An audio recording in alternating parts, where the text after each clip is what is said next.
Hello friends, welcome to iPlus.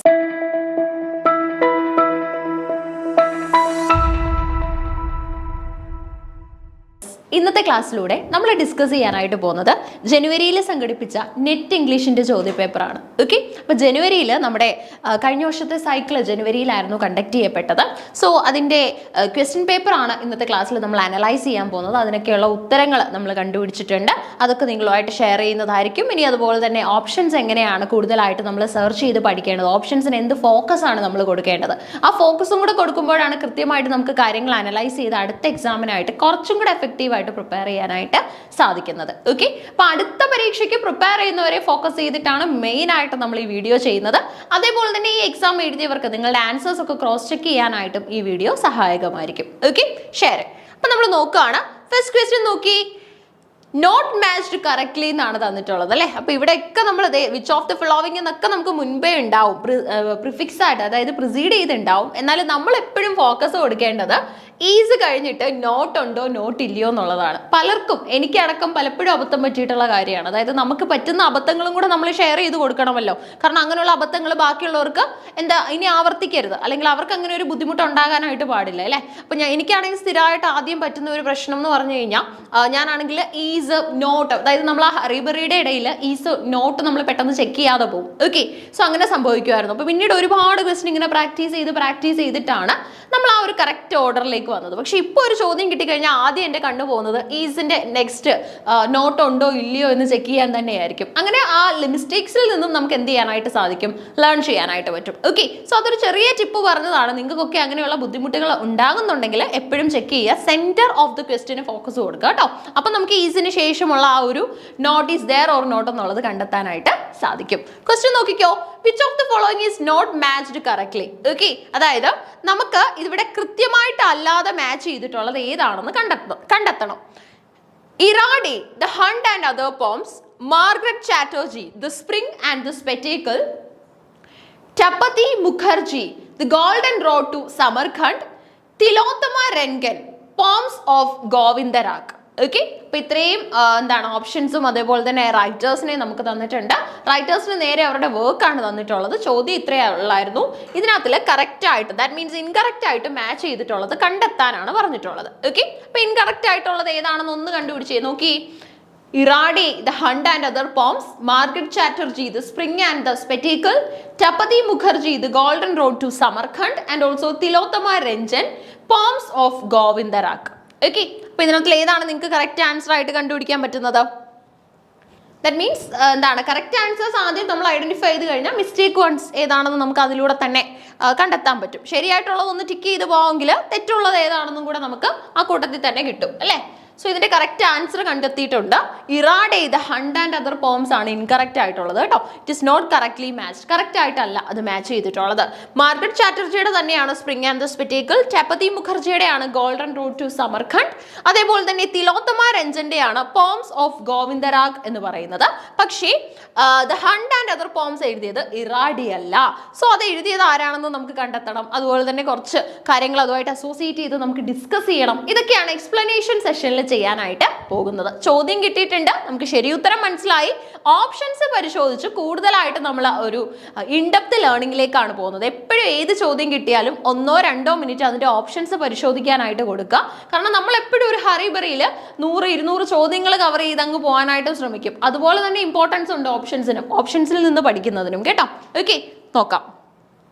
The Hunt and Other Poems, book by John Kinsella. ജോൺ കിൻസെല്ലയുടെ famous ആയിട്ടുള്ള ബുക്കാണ് കേട്ടോ ഹണ്ട് ആൻഡ് അതർ പോംസ് എന്ന് പറയുന്നത്. ഇറാഡി എന്നായിരുന്നു നമുക്ക് ഓപ്ഷനിൽ തന്നിട്ടുണ്ടായിരുന്നത്.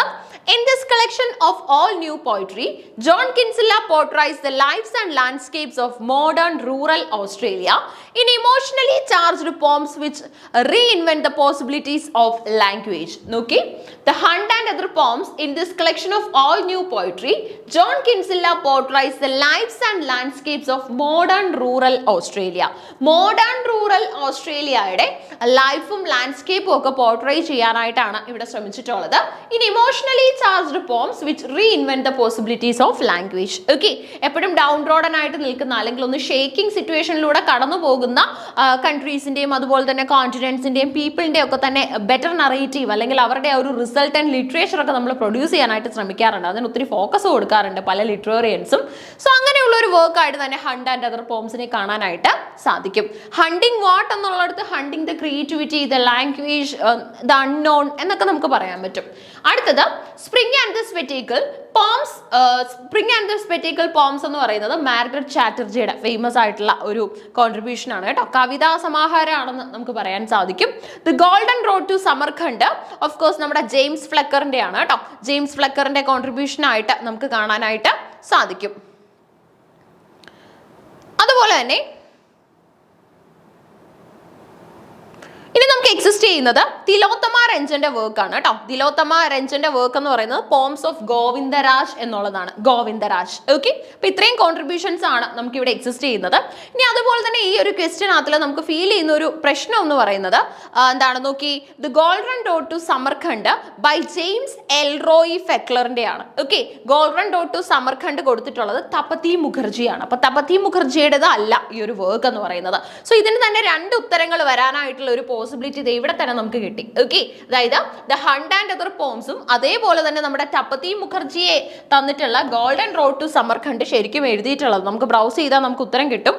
ഉത്തരമായിട്ട് നമുക്ക് കാണാൻ പറ്റുന്നത് golden road to Samarkand is actually been written by എന്താണ് ജെയിംസ് എൽറോയി ഫ്ലെക്കർ. ഓക്കെ, അപ്പൊ നമ്മൾ എന്താണ് നമ്മുടെ ഫൈനൽ ആൻസർ കീക്ക് വേണ്ടിയൊക്കെ വെയിറ്റിംഗ് ആണ്. ഇപ്പൊ നമുക്ക് പ്രൊവിഷണൽ ആയിട്ടുള്ള നമ്മുടെ ആ ഒരു ആൻസർ ഒക്കെയാണ് വന്നിട്ടുള്ളത്. സോ ശരി ഉത്തരം വരുന്ന സമയത്ത് നമുക്ക് ഈ ഒരു ക്വസ്റ്റ്യൻ ഡിലീറ്റ് ചെയ്യുന്നതായിട്ടോ ഒക്കെയുള്ള ഫർദർ പ്രൊസീജിയേഴ്സ് നമുക്ക് അറിയാനായിട്ട് സാധിക്കും. സോ നമുക്ക് ഇതിന് രണ്ട് ഉത്തരങ്ങളുടെ കേസസ് അവിടെ എക്സിസ്റ്റ് ചെയ്യുന്നുണ്ട് കേട്ടോ. അപ്പൊ ഇനി നമ്മൾ പഠിച്ചു പോകുമ്പോൾ ഈ ഒരു കാര്യം വേണം പഠിച്ചിട്ട് പോകാനായിട്ട്. അടുത്ത പരീക്ഷയ്ക്കൊക്കെ കൃത്യമായിട്ട് മാച്ച് ചെയ്യാൻ ചോദിച്ചു കഴിഞ്ഞാൽ ഹണ്ട് ആൻഡ് അതർ പോംസ് കെൻസെല്ലയുടെ ആണ്.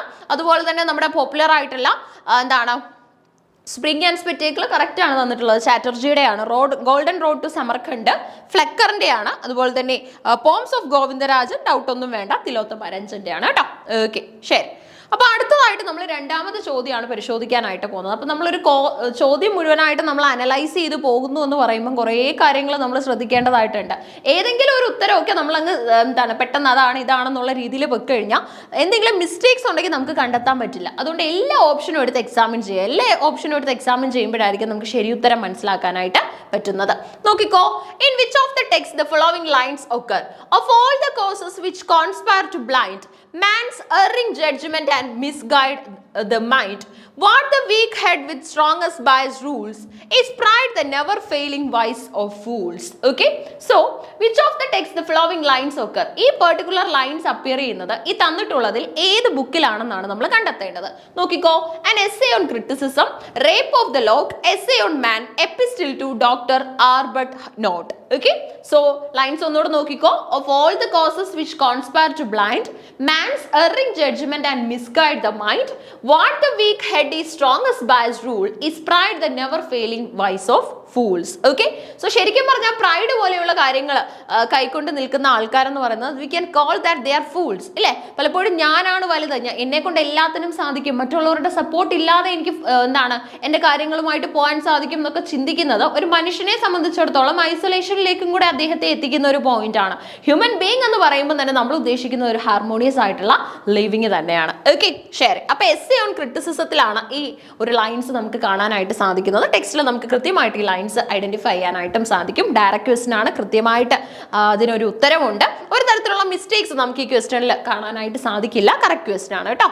So an essay on criticism is one of the first major poems written by English writer Alexander Pope, published in 1711. ഇങ്ങനെയുള്ള കാര്യങ്ങൾ നോക്കിയിട്ട് പോകണം. 1711 എന്നാണ് ഇത് പബ്ലിഷ് ചെയ്തത്, അതുപോലെ തന്നെ ആരാണ് എഴുതിയത്, ഇങ്ങനെയുള്ള കാര്യങ്ങൾക്ക് പ്രാധാന്യം കൊടുക്കുക.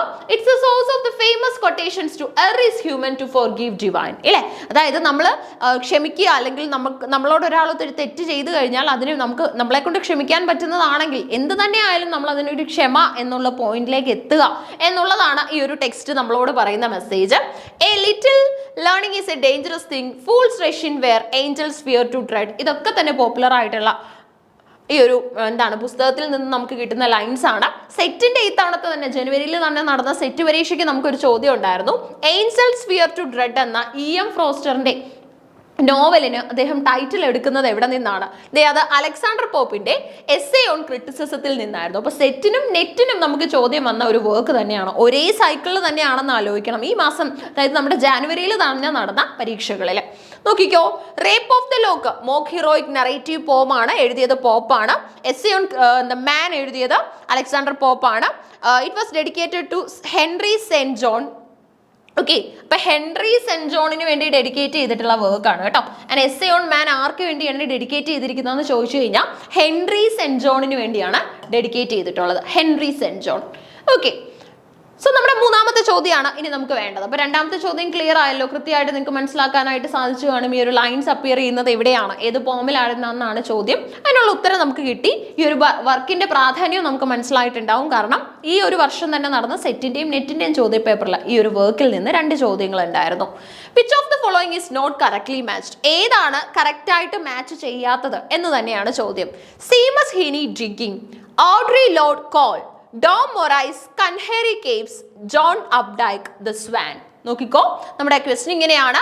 Which of the following is not correctly match? Correct ആയിട്ട് മാച്ച് ചെയ്യാത്തത് ഏതാണ്? നോക്കിക്കോ, സീമസ് ഹീനി, ഓർഡർ ലോർഡിന്റെ കോൾ, അതേപോലെ തന്നെ നമ്മുടെ കൻഹാരി കേവ്സ്, ഒപ്പം തന്നെ നമ്മുടെ അപ്ഡൈക്ക് എഴുതിയിട്ടുള്ള സ്വാൻ. ഓക്കെ, അപ്പൊ നമുക്കൊന്ന് ചെക്ക് ചെയ്യാം. സീമസ് ഹീനി, ഓക്കെ, സീമസ് ഹീനിയുടേതാണ് ഡിഗ്ഗിങ്. അതുപോലെ തന്നെ കോൾ ഓഫ് കോഴ്സ് നമ്മുടെ ലോഡിന്റെ ആണ്. ഇനി അതുപോലെ തന്നെ കൻഹാരി കേവ്സ് എഴുതിയിട്ടുള്ളത് ഓഫ് കോഴ്സ് ഡോം മൊറൈസ് തന്നെയാണ്. സ്വാൻ എന്ന വർക്ക് എഴുതിയിട്ടുള്ളത് ജോൺ അപ്ഡൈക്ക് അല്ല, പകരം ജോൺ ഹൊളാൻഡർ ആണ് കേട്ടോ, ജോൺ ഹൊളാൻഡർ. അപ്പൊ നോക്കിക്കോ, ഈ ഒരു വർക്കിനകത്താണ് പ്രശ്നമുള്ളത്. ഇത് എഴുതിയത് അപ്ഡൈക്ക് അല്ല, ഹൊളാൻഡർ ആണ് കേട്ടോ, ഹൊളാൻഡർ. നോക്കിക്കോ, ബാക്കി എല്ലാം തന്നെ കറക്റ്റ് ആണ്. സീമസ് ഹീനിയുടെ ആണ് ഡിഗ്ഗിങ്, ഓഡ്രെ ലോഡിന്റെ ആണ് കോള്, ഡോം മൊറൈസ് എഴുതിയതാണ് കൻഹാരി കേവ്സ്. അതിനകത്തൊന്നും ഒരു പ്രശ്നങ്ങളും നമുക്ക് എക്സിസ്റ്റ് ചെയ്യുന്നില്ല.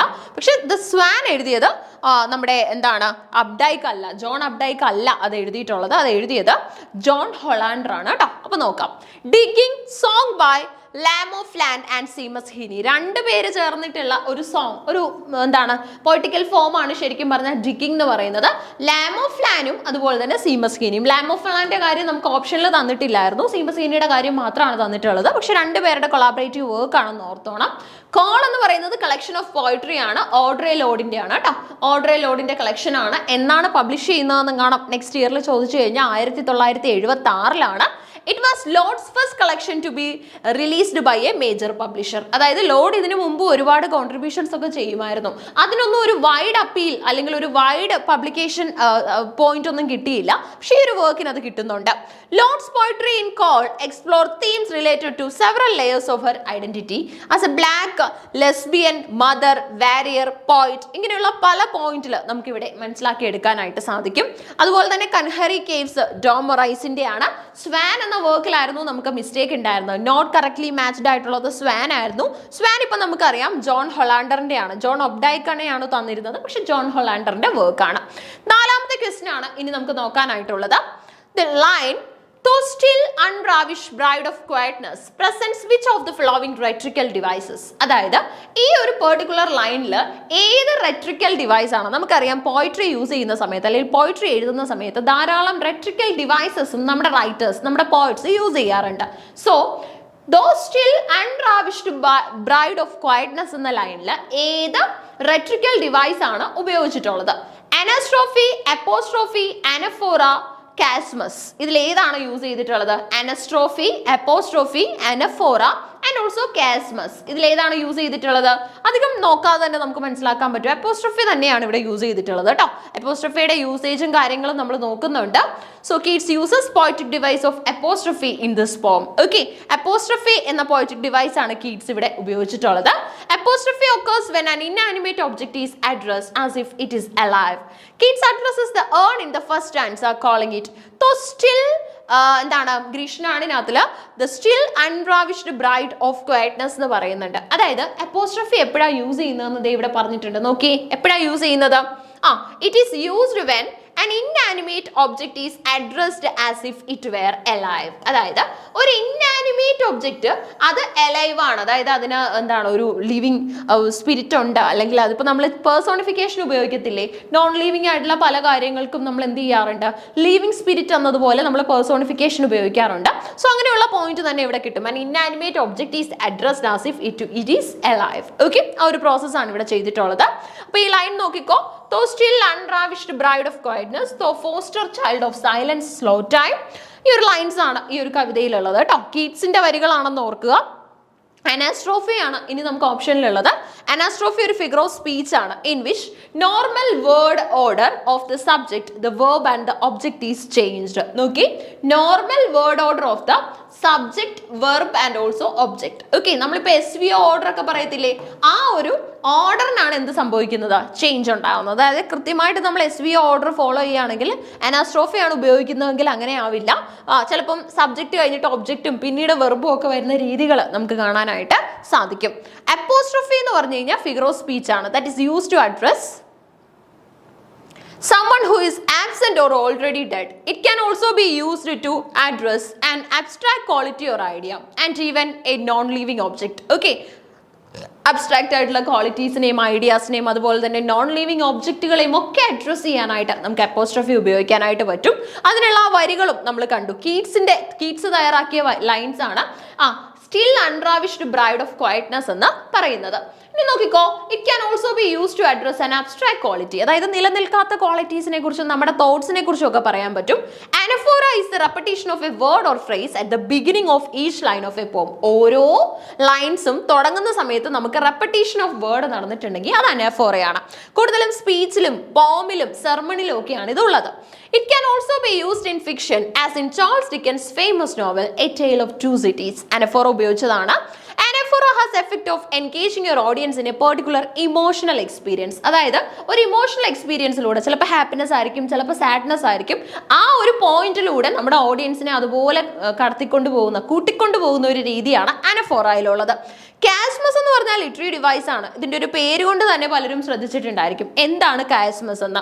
ലിറ്ററി ഡിവൈസ് ആണ്. വേർഡ്സും ഗ്രാമാറ്റിക്കൽ കൺസ്ട്രക്ഷൻസും ഒക്കെ ഇതിനകത്ത് വരാറുണ്ട്. Or concepts are repeated in reverse order, അതായത് നടക്കുന്നതിന് റിവേഴ്സ് ഓർഡറിലായിരിക്കും ചിലപ്പോൾ കോൺസെപ്റ്റ്സ് ഒക്കെ നൽകിയിട്ടുള്ളത്. It comes from a Greek word crossing, okay, or X shaped. In practice, chiasmus is when you write a clause and when write a similar clause in reverse. അതായത് നമ്മൾ just ഒരു close എഴുതുന്നു, അതിനെ പിന്നെ revise ഓർഡറിൽ first വരുന്ന വാക്കിനെ ലാസ്റ്റും last വരുന്ന വാക്കിനെ ഫസ്റ്റും ഒക്കെ ഒന്ന് മാറ്റി യൂസ് ചെയ്ത് കഴിഞ്ഞാൽ അതിന് കാസ്മസ് എന്ന് നമുക്ക് പറയാനായിട്ട് സാധിക്കും. അപ്പോൾ ഇതിന്റെ ഉത്തരം വരുന്നത് അപ്പോസ്ട്രോഫി ആണ്. ഇനി നമുക്ക് നെക്സ്റ്റ് ക്വസ്റ്റ്യൻ നോക്കാം.